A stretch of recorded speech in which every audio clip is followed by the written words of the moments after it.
Hello guys, আসসালামু আলাইকুম। কেমন আছেন? আশা করি ভালো আছেন। অসাধারণ জনপ্রিয়তা নাটকের স্ক্রিপ্টগুলো এই ভিডিওতে রয়েছে। আশা করি ভিডিওটি দেখতে অনেক ভালো লাগবে। আজকে নাটকের মূল টপিকস হলো দুই বোন দুই বয়ফ্রেন্ডকে নিয়ে পার্কে ঘুরতে যা। পার্কে ঘোরা অবস্থায় কিছুটা সময় মনোমালিন্য হয়। কী বিষয় নিয়ে মনোমালিন্য হয় সেই বিষয়ে জানার জন্য ভিডিওটি সম্পূর্ণ দেখতে থাকুন। ভিডিওটি ভালো লাগলে অবশ্যই লাইক কমেন্ট শেয়ার করবেন, চ্যানেলটি সাবস্ক্রাইব করবেন। হ্যাঁ, আপনার নাম কি? শিলা। শিলা। হ্যাঁ, কেমন আছেন আপনি? I'm good. আপনি কেমন আছেন? এই তো ভালো। আপনি কিন্তু অনেক লাকি, এরকম একটা বউ পাইছেন। Oh yes, thank you. এরকম বলতে তুমি কি বোঝাতে চাই না ভাইয়া? ভালো ভালো ভালো একটা বউ পাইছেন। I am. Thank you very much. চল তাহলে ভিতরে যাই। হ্যাঁ, please. টায়ার্ড হয়ে গেছে সকালে। চল। উল্টা পাল্টা কিছু তুমি যদি করছো। শিলা। থাক ভাই থাক হইছে কি সুন্দর আদব কায়দা মাশাআল্লাহ দেখছো জামাই তোমার নাতিন আর আমার নাতিন জামাইরে কত সুন্দর লাগতাছে। আম্মা, আপনি ওদের জন্য দোয়া করবেন। মুরব্বী মানুষের দোয়া এবং আশীর্বাদ ওদের সঙ্গে থাকলে ওরা দুইজন সংসার জীবনে সুখী হবে। উলা ভাই একদম ঠিক কথাই বলেছে। মুরব্বীদের দোয়া ছাড়া জীবনে সুখী হওয়া যায় না। মানে ও কি বলতেছে এগুলো? সবসময় আমার সবকিছুতে ইন্টারফেয়ার কেন করো বলো? এরকম করে কেন? এই, তোমার সমস্যা কি? তোরা চুপ করবি। আর ও ভাই, এটা কিন্তু অনেক সুন্দর গুছিয়ে কথা বলতে পারেন। সবাই তো আর তোমার মতো না। তোমার কথায় তো রস কস কিছু নাই। তুমি কিছু বলতেছো না কেন শিলা? আর ভাবি তোমরা দুজন ঝগড়া করতেছো কেন? আমি কিন্তু বারবার বলে দিচ্ছি যে একদম কোনো ঝগড়াঝাটি করা যাবে না। তো তোমরা দুজন একটু থামো। আমরা দুইজন এখানে কি করছি? চলো আমরা একটু সাইডে যাই, তাদেরকে একটু টাইম দিই, তারা একটু দুজন কথা বলে। রাইট, চলো আমরা ওদিকে যাই। শিলা, তোমাকে যেন আমি কি বলেছিলাম? ভাবি আমি তোমাদের দুজনের ভালোর জন্যই করলাম, দুজন একটু টাইম স্পেন্ড করো। চলো চলো, এত কথা বলো না। শিলার ছেলে মানুষের কিছু মনে করো। শিলা, তোমার কি কবিতা পছন্দ? আগে পছন্দ ছিল না, ও ভাইয়া যেন অনেক ভালো আবৃত্তি করে। ওকে জোর করে বসে বসে শোনাতো, আমার একদম ভালো লাগতো না। আস্তে আস্তে এখন ভালো লাগে। চলো আমরা একটু ওদিকে যাই। ও ভাইয়া যা দুষ্ট প্রকৃতির, আর একদম বিশ্বাস নাই। চল, আমার জন্য তো অশুভ হয়ে রয়েছে। চল না। না কিছু না, চলো। কি বলতেছে দেখছো? ভাই বসে না দিকে। তাহলে তো গ্রামের পিছনে পাবেন না রে ভাই। ভুলে গেছে ভাই।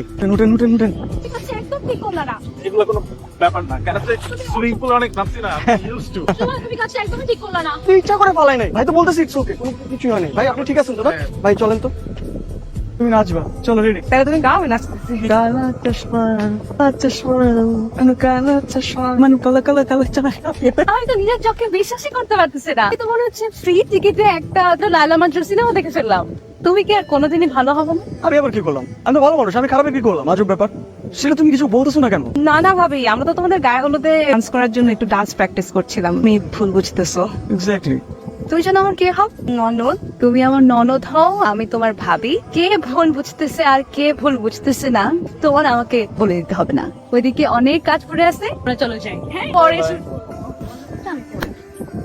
জামাই বাবা তুমি মাথা নিচু করে বসে আছো কেন? আজ তোমার মেয়ের গায়ে হলুদ, দিন পর তোমার মায়ের বিয়া, এই সময় মন খারাপ করলে চলবো? আজকে আমার মেয়ের গায়ে হলো।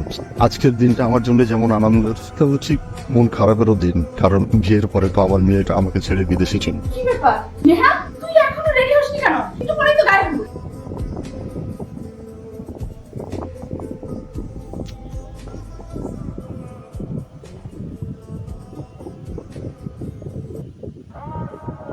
প্রবলেম কই? আমার প্রবলেম কই মানে? আমার অনেক প্রবলেম হচ্ছে, আমার অনেক সমস্যা হচ্ছে। তুমি আর এসব করবা না। আমি কেন করবো না? আমি 100 বার করবো, 1000 বার করবো। কোনো সমস্যা? আমার অনেক সমস্যা। ওর প্রবলেম তো আমার দেখার বিষয় না। আমি তোমাকে বলছি তুমি এসব করবা না, তার মানে তুমি এসব করবা না। আমি 100 বার করবো, 1000 বার করবো, তুমি আমাকে বলার কেউ না। ফার্দার এগুলো আমাকে আর বলবো না।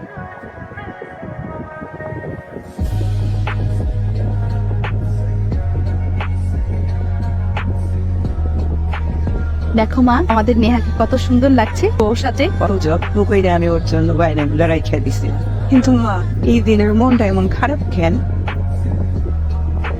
জানো, তুমি একটা কিছু করো না প্লিজ। তুমি একটা কিছু করতে পারবে, তুমি একটা কিছু করো।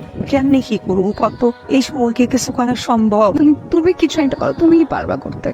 যে চলে যাওয়া তাকে তো চলে যেতেই হবে। ওর জন্য তোমার বিয়ের গিফট। গিফট পছন্দ হয়নি তোমার বিয়ে, তাই ভাবলাম একটু তোমাকে একটা গিফট দেয়। আমি যাই তাহলে। ওদিকে আবার শিলা আমার জন্য ওয়েট করতেছে না, বুঝছো? সর্বনাশ হয়ে গেছে। কি? নেহাকে তো বাড়িতে কোথাও খুঁজে পাচ্ছি না। মেয়েটা পাওয়া যাচ্ছে না মানে? মানে কি ব্যাপার? কন্যা দিলাম, আমি তো আসছি। এই অরন্তদাই, ওরা সবাই থাকতে লোক জানা জানিয়ে ও আগে খুঁজে নিয়ে আয়, যা। যা। বোরখা, দেখছো আমার আজকে বিয়ে হয়ে যাচ্ছে, আমার বয়ফ্রেন্ড আমাকে বোরখা গিফট করতেছে। চমৎকার। আমার কথাটা শুনে এই বোরখাটা পিন্ডা আপনি এখন এই বাইকটিয়া পালাইবেন, তবু আপনার লাইকা বাগানের দরজায় খাড়াই হইছে। আপনি জ্ঞানে সাপ কেড়ে লইয়া এখান থেকে ভাঙ। বেশি কথা না কইয়া তাড়াতাড়ি করেন। সরি দুলা ভাই। তুমি সরি কেন বলছো? দোষ কি তুমি করেছো নাকি? না দুলা ভাই, ভাবতেও পারছি না যে আমার ছেলে এরকম একটা কাজ করবে। তোরা এইরকম একটা ঘটনা ঘটাবি তাহলে তো আমাদের আগে বললেই পারতিস। আমরা দেশের লোককে দাওয়াত করতাম না। পরে এসে দেখে যে বিয়ের আসর থেকে আমার বিয়ে পালিয়ে গেছে, আমার মান সম্মান সব কিছু একবারে মাটির সাথে মিশে গেল। জামা একদম সব অনেকক্ষণ তোমার মান সম্মানের কথা শুনেছে। ওই দিস পোলা মাইয়ারে, মায়ের তো মা নাই, পোলার তো বাপ নাই, মা বাপ তো পোলা মাইয়ার বন্ধু। নো মাইয়া পোলার মনের কথা তোমার জানতে চাইছো? চাই থাকছো ব্যবসা নি, আর উনি করছেন সংসার। এখন মান সম্মান করতেছো কেন? আমি নানি হইয়া যদি অবমনের কথা বুঝতে পারি, না বাপ মা হইয়া কেন বুঝো নাই? ওরা যেটা করছে ঠিক করছে, আমি করছে, গ্রামের মতো কাম করছে। কিন্তু খবর দেও তো রাইতে কর, বল যে আমরা মাইনা নিছি। তিনটু বাবা। হ্যালো, হ্যাঁ হ্যালো শুভ, কি রে কই তোরা? আব্দুল্লাহ ভাই ব্যাপারটা মাইনা নিছে, তুই এখানে নিয়ে আয় তো। আসলে